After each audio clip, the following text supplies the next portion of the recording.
Are you confused about what's going on in the financial situation in America right now? What you need is an expert, someone that can help you reach your financial possibilities. And that's David Smith with Everett Jones at 469-372-1587. David has years of experience of helping people just like you, because his number one concern is you. That's David Smith with Everett Jones, 469-372-1587. Reach out to him today. Hey everybody, it's the Trout, and welcome to another episode of the Trout Show. Thanks so much for stopping by. Today, we're going to be talking about this creature right here, guitars. This happens to be one of my favorites. It's made by Takamine. They made a few of these back in the early 90s. It's a custom job. I really like it. But today I take you to Bath, England, where a luthier named Gary Leddington took his career, his musician career, so to speak, and went from working in museums to now he makes custom guitars for people. Beautiful guitars. And he's going to talk about his career, how he got started, how he's making great guitars, and where he's going from here. So if you like guitars and you want to know more about some great guitar manufacturers out there and luthiers, stick for this episode because I think you'll enjoy it. So next is a guitar luthier out of Bath, England that talks about his guitars with Leddington Guitars. That's next on the Trout Show.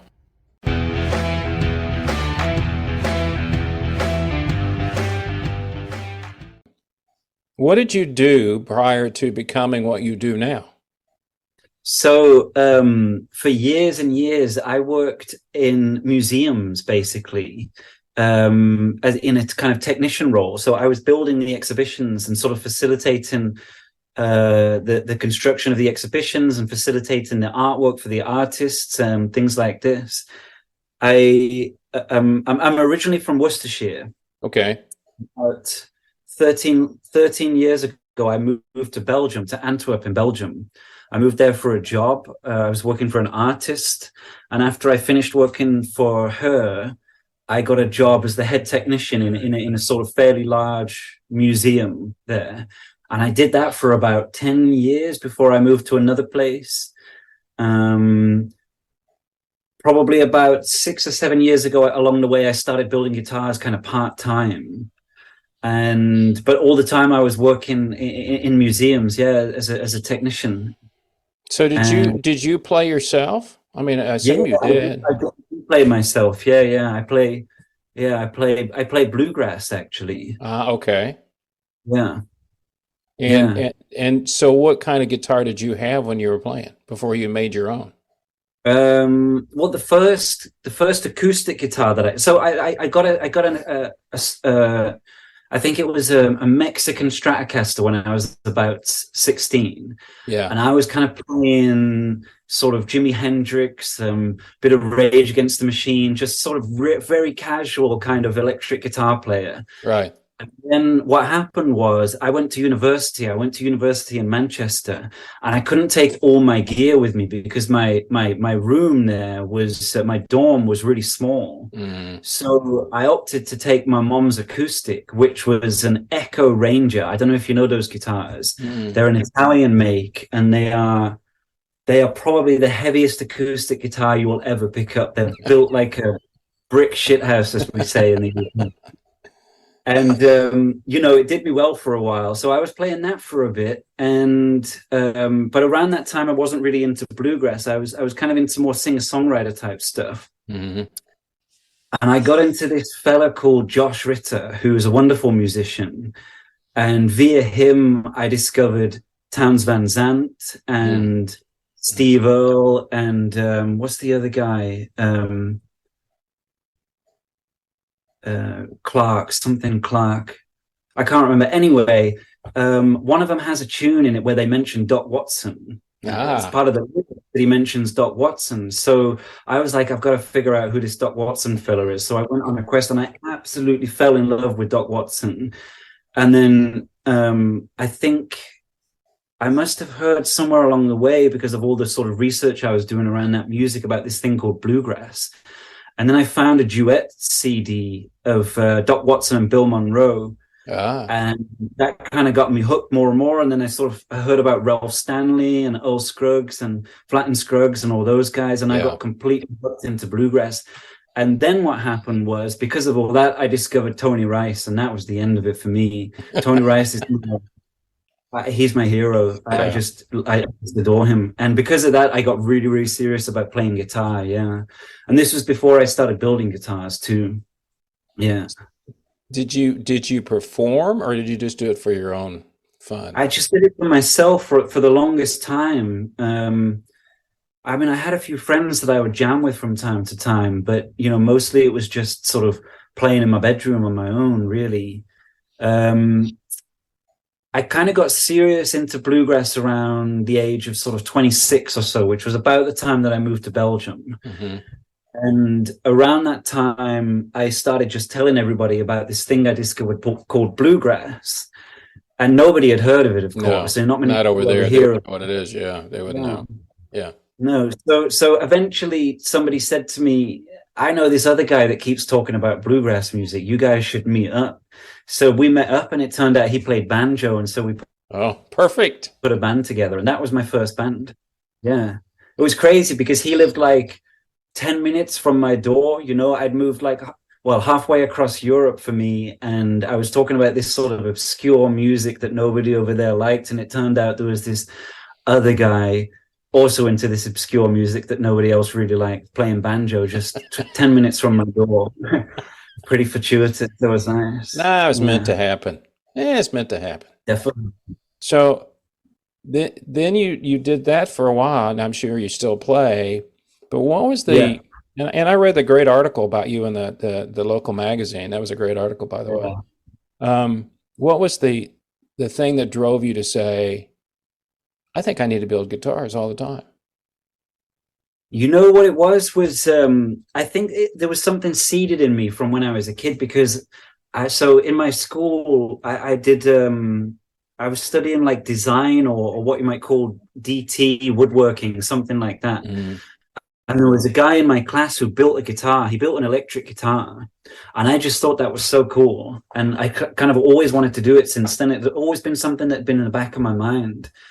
And at some point, I think, when I was working in my 2 jobs ago, when I was head technician in this museum, I decided that I wanted to get some jazz lessons to try and sort of improve my musicianship. And I thought that I probably needed an electric guitar for that. So I thought, well, maybe I'll try and make an electric guitar. I've kind of always wanted to do that. So that's where it started, really. I built an electric guitar. I actually never finished it because I got halfway through it.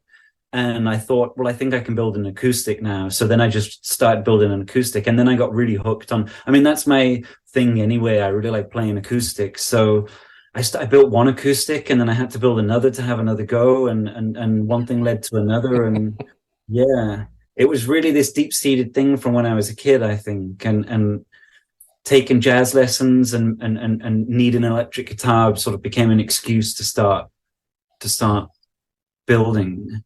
So was the electric you making was a semi-hollow body? I assume it was, wasn't it? It wasn't. Well, it was a chambered. It was going to be a chambered Telecaster. Okay. That's what it was going to be. Okay. So it wasn't semi-electric, but like chambered, yeah. So you get a little bit of the jazz kind of sound out of it. That was kind of the idea, I think. But you know what happened was, in the end, I never took those jazz lessons. I got so hooked on building guitars, I just carried on building guitars. Yeah. So you start making guitars, but then you figured out, this is great, but I got to make a living doing this, or I got to make some money doing this, because it takes a long time. I'm sure you do. Do you remember the first person you sold a guitar to? Yeah. It was the girlfriend of one of my best friends in Antwerp in Belgium. She commissioned it from me as a birthday present for him. That's pretty cool. And yeah, it's really cool. And what was also really cool about it is that we ended up, you can see it on my website. If anyone goes on my website and you look for in the guitar gallery, there's one that's labeled V and S. Okay. That's the guitar. And the reason it's labeled V and S is because every now and then I do these kind of artist collaboration series where I work with an artist, or in this case, it was a duo, these 2 girls that work together. Veronique and Sophie. That's where the V and S comes from. Mm. And so we made what was actually like basically a pretty standard dreadnought. It was like rosewood back and sides, spruce top, ebony fingerboard and bridge and all that kind of stuff. But what was special about it was that they designed all the inlays. So they made all these kind of crazy weird patterns, and all the inlays on each fret was kind of cut out of a different piece of pearl, different color, different shape. And it was so it was a nice collaboration. So that was the first guitar that I sold, and I sold it for way too little in scenarios. But I was just happy because I just thought, like, as you said, there's so many builders now, right? So it's like, how do you make your mark? How do you get noticed? How do you even sell? A custom guitar should probably be selling for anywhere between, I don't know, like $3,000 and whatever $1,000. Sure. Yeah. And it's very difficult to convince someone on your fourth guitar that they should be paying you $3,000 or whatever, or more, So I was just happy to sell and to make some money from it, and to at least get my costs back plus a little bit more. And then what happened was that every time I would then get a new commission, I would just slowly raise my prices. So I've got to the point now where I feel like I'm getting, not necessarily what a lot of people are commanding, but what I think is pretty fair, and what I'm happy with. So it's just been a case of like slowly raising that price over time, really, and trying to be affordable and desirable without pushing people away, and being able to like make it, just build it up slowly, basically. I look at your work, and the headstocks on some of those are just beautiful, Thank you. And I it was funny, as a side note, I did get to see Jimi Hendrix play right before he died. And Did you really? And he had a special guitar that he played at the beginning. And he would play a white Strat for like 2 or 3 songs, and then they'd take it away. So he had a special guitar that he loved, and then he'd bring out the Sunburst or whatever it was, Strat, that he played. So everybody has their own little special guitars. I have an 87 custom Les Paul that doesn't come out of the case very often, except when I'm recording or maybe if I'm playing. Mm-hmm. But yours, to me, they become not only a functional item of the music industry, but they are unique. Yeah. That's the other thing. When I watch people perform, a lot of times I can't even tell what kind of guitars they got. They're going to be an electric. They're going to either look like a Les Paul, they're going to look like a Strat. That's the two. If you've got a Flying V, it's going to look like a Flying V. But on acoustics, you never know what people are using. And I think your idea, and I saw some of the inlays that you had on some of them, and I thought, man, that just takes a lot of work. But that's what makes it so cool. Is you're not playing like something everybody else is playing. Well, that's the thing, and I'm trying to, as much as possible, when I work with a client, is to make it as personal to them as possible too, and trying to, I guess, sort of program in details and things that mean something to them. And sometimes that can be kind of, I don't know what the word is, but maybe explicit. Like, for example, there was one client of mine who, when he was a kid, I don't know if you've ever heard of the type of rabbit called a Flemish giant. It's yes, huge. I have. I know what that is. So he had a Flemish giant rabbit when he was a kid that meant a lot to him. And when he commissioned this guitar from me, he asked me if I would inlay a Flemish giant in pearl on the 12th fret for him. So that's on your website, isn't it? That's on my website. Yeah, I saw that. So, that's like a kind of an example of a sort of explicit detail or something that means something to someone. But then, for example, the second to last guitar that I just finished, which I think, it's the most recent one on my website. The guy who commissioned that from me is a huge fan of Irish music. He plays mandolin and guitar. He goes to a lot of Irish sessions. Right. So we had this theme of green running through it. Like the rosette was this kind of dyed burl green dyed burl inlay, and there was on the end wedge, and the tuner buttons were custom made from this burl, this dyed and stabilized burl material too. Oh, wow. And then we took part of the case. So I make all the cases myself too. I saw that. I was getting to get to that in a minute. Yeah, so the case was also the whole thing was green. The outside was green, the inside was green, and it looked crazy, but it looked beautiful as well. We both loved it. So yeah, so that was one that's a little bit more abstract. It's just the idea of green relating to his love of Irish music, but it's something that's very personal and means something to him. And I just hope I'm sure he does, but he picks that up and he thinks about how much kind of time and love has gone into making that something that's just sort of special and unique for him. And hopefully that goes a long way to, encouraging musicians to pick up their instruments more too. It's like these little details and things, they can encourage you to play. And I think that's really interesting. So how long does it take you in what particular guitar that you made for that gentleman? How long did it take you to actually make it from the time he said go until you gave it to him? Well, from the time he said go until I gave it to him was approximately 6 to 7 months, but I wasn't working solidly on that guitar for that whole time.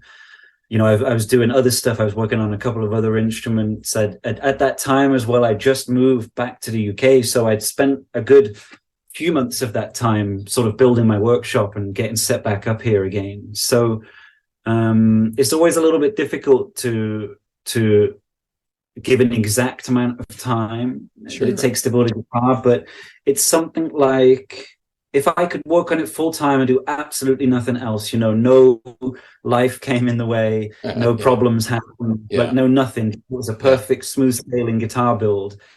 I could build the guitar probably in about 3 or 4 weeks, and then I lacquer it, and then I have to wait another 4 weeks for the lacquer to properly cure. Before I can sand it down flat and buff it all up and then put it all together and set it up as a guitar. So in total, it's probably about, I don't know, a month and a half's work maybe. And then but that happens over like 2.5 months time, because like I say, 4 weeks is waiting for the lacquer. I use nitro, so that takes a while to cure properly. There's other options out there that mean you can sort of start sanding and buffing quicker, but I'm using nitro.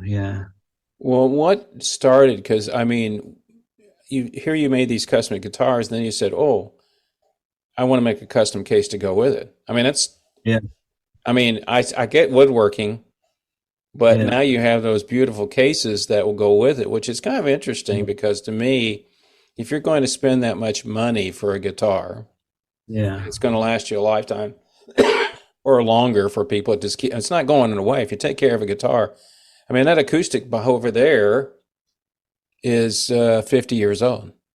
It's just, if you take care of them, they'll stay around forever. But then you give yourself an opportunity, they're going to pay that much money, then you started building cases. That can't be easy either, because obviously they're not easy to build. And that's part of the artwork too, because when you show up, they're like, what's that case? That isn't, let's get it off the rack and put a guitar in it. Yeah, well, I'm glad you see it that way, because I see it as part of the artwork too. But the reason it came about was because I think it was about, let me think, it was just before COVID hit. I did a trade show in Rotterdam, and I had a guitar at the time, which was, I think, about number 5, or number 6 or 7. I don't know. I don't remember. But anyway, I didn't have a case for it. It was a bit of a strange shape, and I didn't have a case for it. So I called up a guy I knew who owned a guitar shop, and they said, listen, I got this guitar. It's like this kind of shape. Do you have anything case-wise that it might fit in? Because I got to take it to this show. And he said, let me have a think. And he rummaged around the back, and he came back and he said, yeah, I've got a good case. It's by such and such a brand. And I'm not going to say which name the brand is, because it's a well-known case brand, and I'm about to rubbish them. So I'm going to be a little bit careful. But he said, it's such and such a brand. It's a really good case. You're going to be happy with it. And he sent it to me. He shipped it down to me, and I just wasn't happy with it. And I thought, if this is like the industry standard, right, for like an average sort of, it wasn't like a kind of Carlton or a Hoffy, something like that. It's a sort of standard hardwood case. And I thought, if this is the industry standard for a hardwood case, then I'm not really very happy with that. And around that time, I started working on, this guitar actually, which is a steel string reconstruction of a Johannes Stauffer guitar. I was going to say it's got that small body and is yeah, small body, and then it's got almost like that kind of accentuated violin headstock thing. yeah. So Johannes Stauffer he's an Austrian luthier, was an Austrian luthier from the 1900s, and he's kind of credited with inventing the sort of modern guitar in a way. Mm-hmm. Anyway, I was working on this guitar, and as you can imagine, there are no off-the-shelf cases for a guitar of that sort of shape. So Right. I thought I would just have a go at making one. And I contacted a couple of guys in the States, an amazing luthier called Todd Cambio. And he very generously shared quite a lot of case making information and details and whatever with me. And I also around that time got really obsessed with like the vintage cases that Gieb and Lifton and those guys kind of used to make. Mm-hmm. And one of the things that I thought was beautiful about those cases was they were so sleek. You know, most hardwood cases you get these days, they're really bulky, they're heavy. Yeah. Where you have the kind of the neck and the headstock is like very fat and sort of straight. And Yeah. the old cases, they were just so sleek and beautiful. And I kind of got it in my head that I wanted to make a sort of more contemporary reconstruction of those cases. And so that's how I got into the case making, originally to service a need. And then afterwards, because I thought, well, I think I can do better than that sort of standard industry standard case, and maybe it can also become part of the sort of complete package that my clients receive too. Well, there's two parts to this too. To me, there's the part that says I'm going to buy that much expensive guitar. I want it in a nice case. Okay. Yeah. The other part of it is if you're performing on tour, guitarist, you got to have a good case. I mean, Yeah, sure. and they may not want to travel with the case that they spent that much money on, but it's still something that's going to protect the guitar that you spent a lot of money on. If it's your baby, Yeah. And for you, it's exactly perfect because two things to me, they're custom made. So you want a custom. If I'm going to spend that much money, this is me. I want a custom case to go with it. I don't want. It's just like you were discovered that I've made this guitar and now I can't find a freaking case to go with it, but so I'm just going to make it. So it's Yeah. you're a smart guy when it comes to that, and it's like I said at the very beginning, it's not just the guitar; it's a work of art. Yeah. And because most people will wait for something that they know that they're going to love performing with or playing. I still remember the first time I played a Martin back in college. My roommate had a Martin guitar. I couldn't afford a Martin guitar. He brought it out and I played it and I went, oh, that's what they sound like. It's like it started playing by itself. It's like, oh my gosh, look at this, So, and to this day, I don't play any Martins, but I use Martin guitar strings, which is kind of weird, on my acoustics. I don't use them on my electrics, and that set the tone for me going. And then Taylor came along and all that stuff. But in your business, I think the thing that I ask you is how you're like a lot of people in this business is you can only grow exponentially so much. Mm. There's only one of you. Mm. I mean, so what's your overall, when you started building these and then you said, wow, I've got clientele. So if you went down some gig one night and you gave a famous guitarist, we don't try my guitar, and they go, oh, I love that. And then they endorse it. And then you got people calling you going, I need a guitar. Yeah. I mean, what's your personal goal now? I mean, obviously you've become very good at what you do. What's your personal goal now?